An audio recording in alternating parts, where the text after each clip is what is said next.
A história brasileira é repleta de heróis que foram propositadamente condenados ao esquecimento.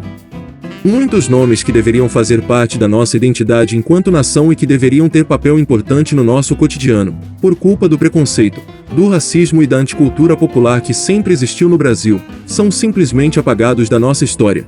João Cândido Felisberto é um desses nomes.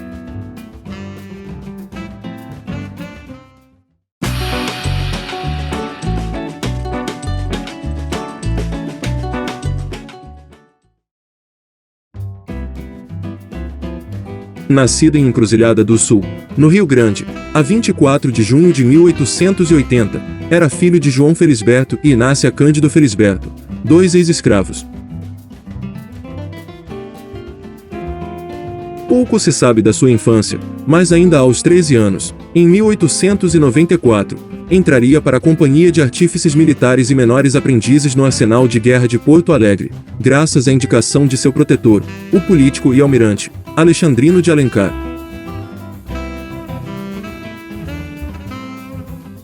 Apenas um ano depois, em 1895, foi promovido para a Escola de Aprendizes Marinheiros de Porto Alegre, e em dezembro do mesmo ano, foi para a Marinha do Brasil, como grumete, na capital, a cidade do Rio de Janeiro.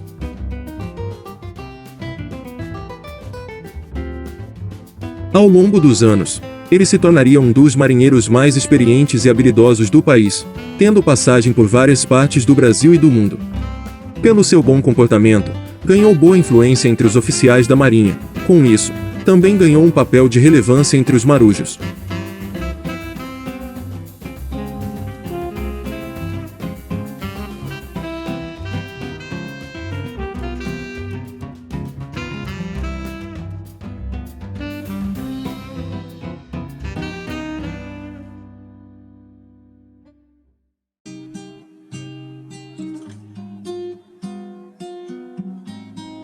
Durante o Brasil Imperial, os marujos eram tratados de forma cruel, submetidos a duros castigos físicos. Com a proclamação da República, as punições físicas foram abolidas pelo Marechal Deodoro da Fonseca, em um de seus primeiros atos. Porém, como a grande maioria do contingente de marujos eram de pretos e mulatos, na prática, os abusos físicos continuavam ocorrendo conforme a vontade dos oficiais.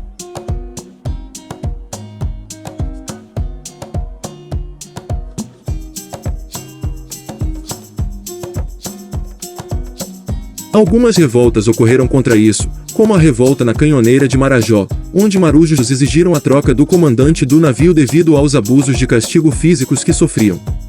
Mas essa situação iria se prolongar até culminar em uma das maiores revoltas da história do Brasil.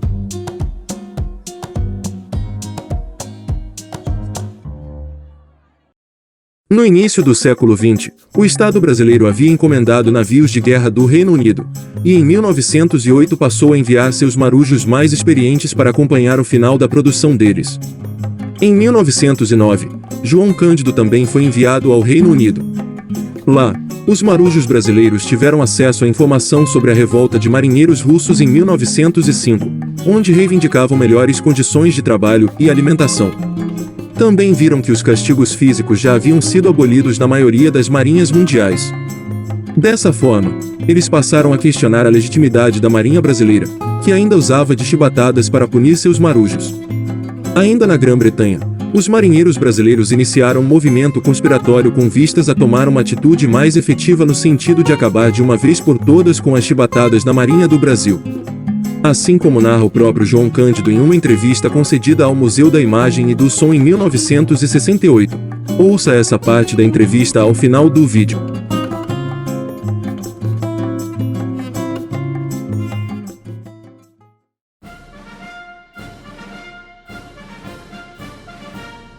Os marujos se organizaram em comitês clandestinos, que se comunicavam ao menos uma vez a cada 2 dias. Toda essa operação foi cautelosamente mantida em segredo. Se a informação da existência de tais comitês chegasse aos oficiais, cabeças iriam rolar. Conjuntamente, os líderes dos comitês elegeram João Cândido como seu representante para negociar com a velha república, devido à sua posição, pois era um dos poucos que transitava entre os oficiais. Chegou-se a fazer uma reunião entre João Cândido, representando os marinheiros, o então presidente Nilo Peçanha e o ministro da Marinha, Alexandrino de Moraes.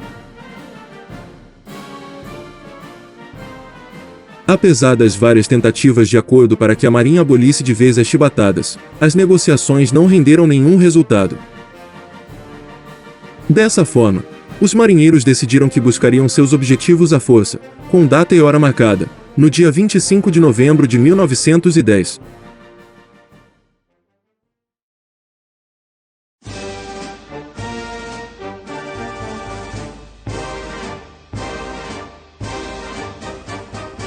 Porém, antes da data prevista, um fato desencadearia o início do motim.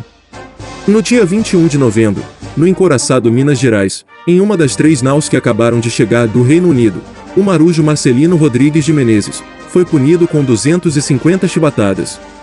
O marinheiro chegou a desmaiar ainda no meio do castigo, mas eles não cessaram as agressões mesmo depois que o homem desfalecera.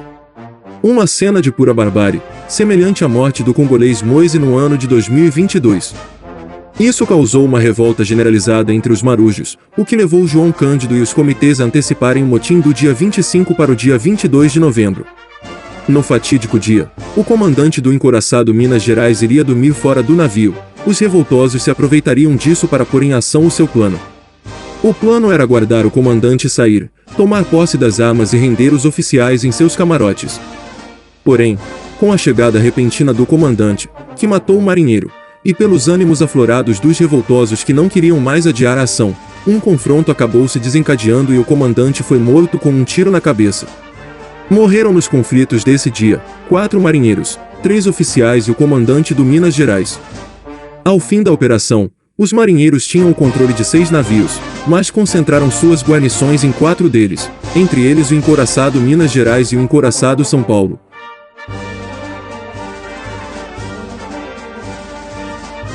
Antes da meia-noite de 22 de novembro, os rebeldes enviaram um telegrama ao presidente, que dizia: "Não queremos o retorno da chibata. Isto é o que pedimos ao presidente da República e ao ministro da Marinha. Queremos uma resposta imediata. Se não recebermos tal resposta, destruiremos a cidade e os navios que não são revoltantes." A força rebelde deslocou-se para a ilha do Viana às 1 da manhã de 23 de novembro para abastecer-se de carvão e de suprimentos para se protegerem contra a possibilidade de um cerco prolongado. Depois que o sol nasceu, os corpos dos marinheiros mortos no navio Minas Gerais foram enviados em uma lancha para a Ilha das Cobras, juntamente com uma carta de João Cândido Felisberto. Nós, marinheiros, cidadãos brasileiros e republicanos, não podendo mais suportar a escravidão na Marinha Brasileira, a falta de proteção que a pátria nos dá, e até então não nos chegou, rompemos o negro véu, que nos cobria aos olhos do patriótico e enganado povo.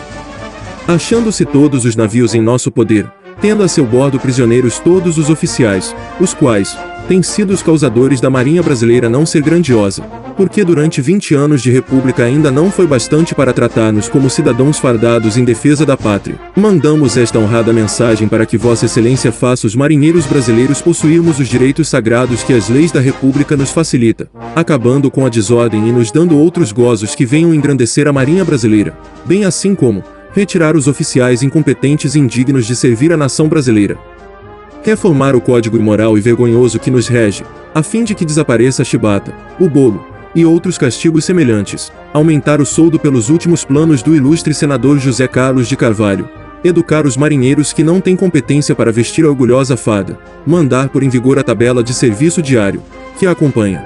Tem Vossa Excelência o prazo de 12 horas, para mandar-nos a resposta satisfatória, sob pena de ver a pátria aniquilada. Bordo do encouraçado São Paulo, em 22 de novembro de 1910. Nota: não poderá ser interrompida a ida e volta do mensageiro.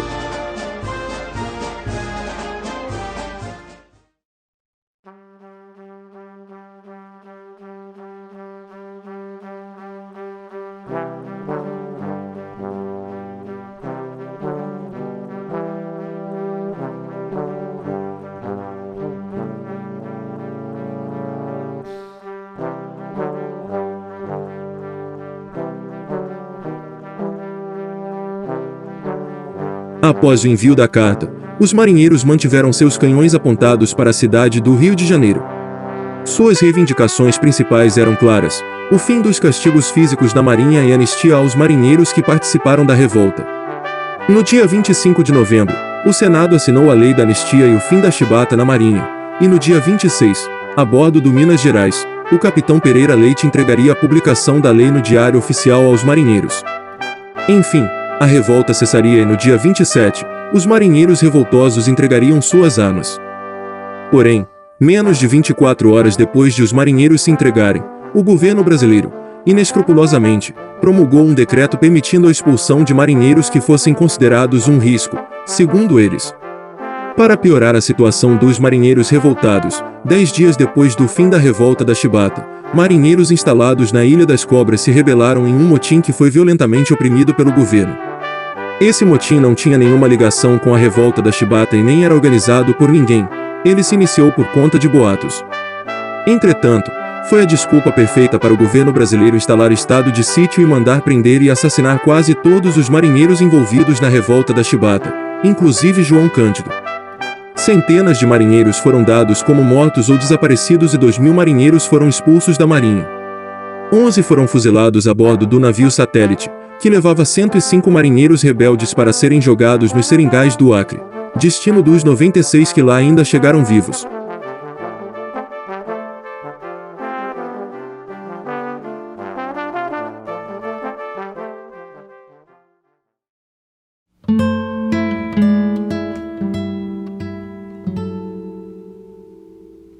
João Cândido ficou 2 anos preso sob a falsa acusação de ter dado apoio ao motim da Ilha das Cobras. Jogado em uma masmorra, viu muitos de seus companheiros serem mortos. Chegou a ser enviado para um hospício, mas os médicos o diagnosticaram são, e o enviaram de volta à Ilha das Cobras. Foi absolvido em 1912, tendo sido defendido por Evaristo de Moraes, um rábula contratado pela Ordem de Nossa Senhora do Rosário e dos Homens Pretos, que se recusou a receber os honorários para defender o então conhecido na época como Almirante Negro.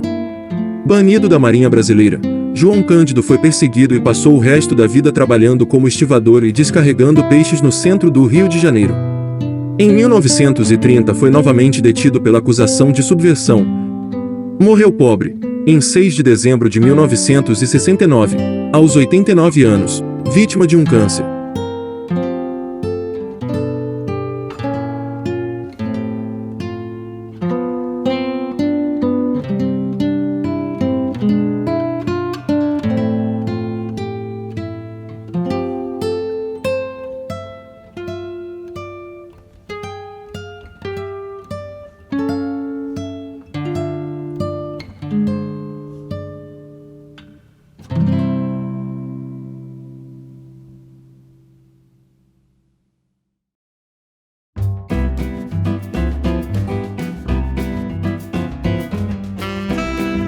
Apesar de todos os reveses de sua vida e de ter seu brilho quase apagado pela elite brasileira, ainda hoje João Cândido é lembrado por sua determinação e coragem.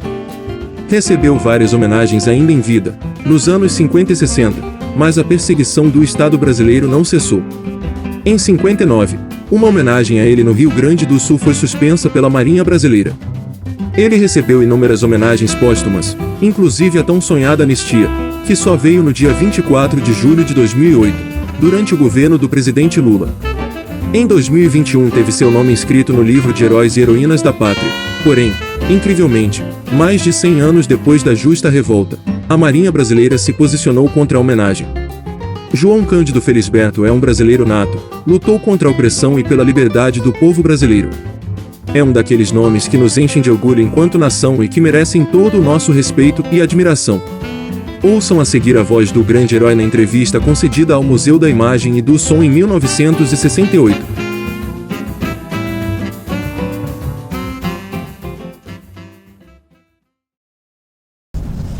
E essa espiga de milho, quando é que nasceu o primeiro grãozinho? O que levou a produzir a espiga de milho? O primeiro grãozinho foi na organização dos comitês, já com o título de comitês revolucionários.